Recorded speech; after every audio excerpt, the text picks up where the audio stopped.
NASCAR fans, do you ever feel like the world of racing isn't just about burning rubber, but also about burning bridges? Well, 2311 Racing and Front Row Motorsports are throwing down with NASCAR, and this legal showdown could change the sport forever. Think about it. What if the big wigs at NASCAR lost their grip on the rulebook? What if teams actually had more power to call the shots? Sounds wild, right? Well, that's exactly what this lawsuit is all about. We're talking about 2311 Racing and Front Row Motorsports taking on NASCAR in court. But here's the kicker. This fight ain't just about charters or prize money, it's about the very future of our beloved sport. So, here's the deal. What would NASCAR look like if the teams had more control? Are 2311 and FRM the underdog heroes we've been waiting for? Or are they just stirring the pot? Or are we witnessing the start of a racing revolution? Or is this just a big ol' mess that's gonna leave us scratching our heads? And how will this epic legal saga reshape the racing world as we know it? Buckle up, because today we're diving into a legal battle so wild, it's got more drama than a last lap wreck at Daytona. Alright, so here's the deal. 2311 Racing and Front Row Motorsports are throwing down with NASCAR in court. Why? They're saying NASCAR's got a chokehold on the sport, and they're not having it. It's like watching a pit lane brawl, except this one's in a courtroom. Let's break it down, piece by piece. First up, the big win. Michael Jordan's 2311 Racing had a major breakthrough in their legal battle against NASCAR. Judge Kenneth D. Bell handed both FRM and 2311 their long-awaited preliminary injunction. With this order, NASCAR now had no choice but to recognize both teams with chartered status for the 2025 season. Not only that, Bell also approved the transfer of Stewart-Haas Racing charters to the two teams. Fancy legal talk for, y'all can keep racing with your charters in 2025 while we sort this mess out. That's a massive win because, without those charters, these teams would have been left in the dust. No guaranteed spots on the grid, no prize money, nada. But wait, there's more. NASCAR now has to approve 2 charter sales. Yep, 2311 and FRM are buying 2 from Stewart-Haas Racing. Both teams are looking to roll out 3 chartered cars in 2025. Imagine that, 2311 with 3 cars. Michael Jordan's team is really stepping on the gas. Let's take a sec to appreciate 2311 though. They've come a long way. Bubba Wallace snagged a couple of wins, Tyler Reddick's been killing it, and now they're making big moves to grow. But all this expansion could have gone up in smoke if this injunction didn't come through. The lawsuit is basically calling NASCAR out for being a monopoly. They're saying NASCAR's got way too much power over everything. Rules, charters, schedules, you name it. It's like trying to race while the competition controls the steering wheel. That ain't right, is it? And get this, NASCAR tried to play hardball with a sneaky little clause in the 2025 charter agreement. They wanted teams to sign away their rights to bring antitrust claims. The judge was like, nope, not today. So basically, NASCAR's rulebook just got a big ol' red mark on it. This lawsuit could end up rewriting the rules of the game. If 2311 and FRM win, it's not just about them. Every team out there could benefit. Imagine a NASCAR where teams have more say, more freedom. It'd be a whole new era. But NASCAR wasn't going down without a fight, and they made their intention clear by stating that they would appeal this decision in the 4th Circuit Court in Richmond, Virginia. NASCAR requested the court delay the injunction ruling. This means that both teams will not be able to transfer the SHR charters. Now, let's talk about Tony Stewart. The guy has been a part of NASCAR royalty for years, but he's cashing out. Stewart-Haas Racing is selling 2 charters.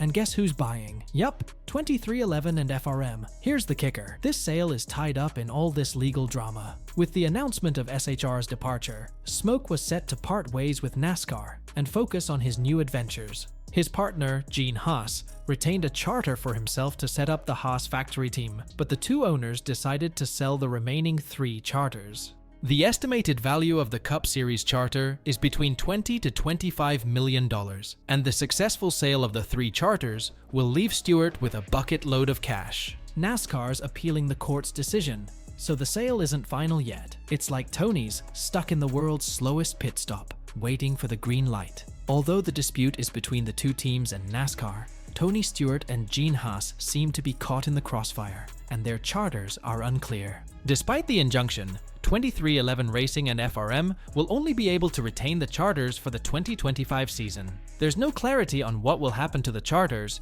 if the 2 teams lose their antitrust case against NASCAR. Now, just yesterday, Judge Bell amended the injunction, maintaining that NASCAR cannot block Front Row from purchasing a charter from SHR. However, the ruling no longer applies to 2311 Racing's potential purchase of an SHR charter. Judge Bell explained that while the situations concerning both teams are similar, 2311 Racing's purchase request was not originally part of the plaintiff's injunction motion. Bell suggested that 2311 could pursue a separate injunction to allow their charter purchase if needed.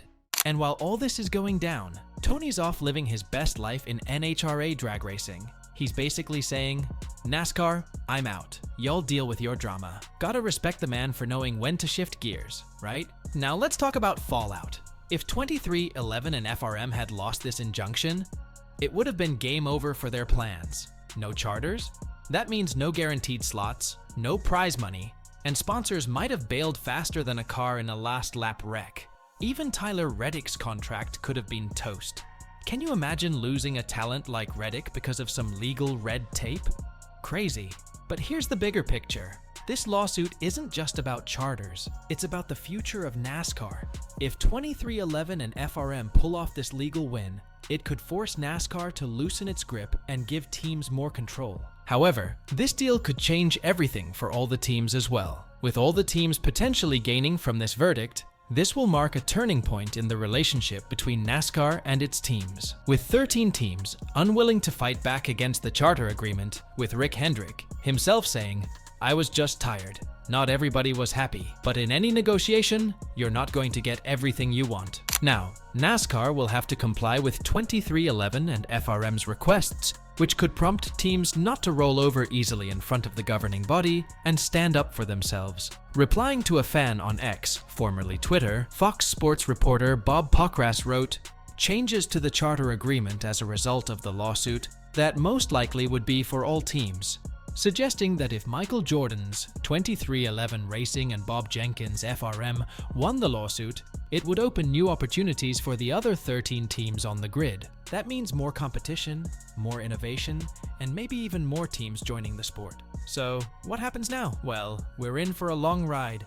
NASCAR is appealing the injunction, so we'll see how that shakes out. And the actual trial? That's set for December 2025. Yeah, this thing's gonna drag out longer than a fuel-saving strategy. But there are some key dates to watch. January 8, 2025. NASCAR's motion to dismiss gets heard. Big moment right there. September 19th, 2025. Deadline for discovery.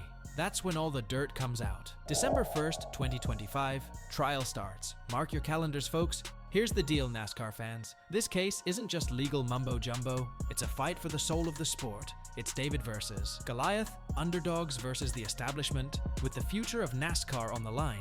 And we're here for every single lap of it. So, what do you think? Are 2311 and FRM heroes fighting for fairness, or are they just stirring the pot? We want to hear from you folks. Whose side are you on? Who are you rooting for? Do you think a massive change is coming for NASCAR? Drop your thoughts in the comments below and let's get this discussion rolling. Don't forget to hit that like and subscribe for more interesting stories and updates from everything NASCAR. Do share this video with your friends. Until next time, keep the conversation going on, lucky dog on track.